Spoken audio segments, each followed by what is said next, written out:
दोस्तों, आज मैं एक कजरी गीत लेके आई हूँ। आप लोग को कैसा लगा कमेंट करके जरूर बताना।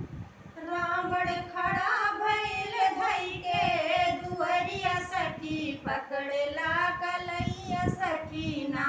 रावण खड़ा भइल धई के दुअरिया सखी पकड़ला कलैया सखीना।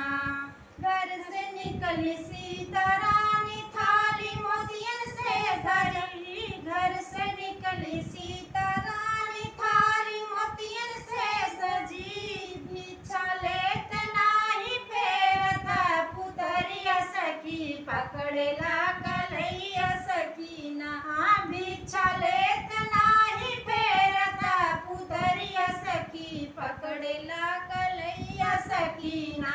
रावण खड़ा भइल धई के दुअरिया सखी पकड़ला कलैया सखीना। रावण खड़ा भइल धई के दुअरिया सखी पकड़ला कलैया सखीना।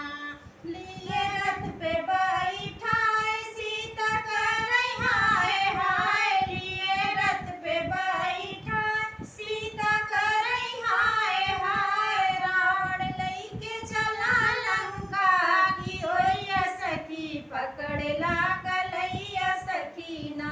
रावण लइके चला लंका की ओरिया सखी पकड़ला कलैया सखीना। रावण खड़ा भइल धई के दुअरिया सखी पकड़ला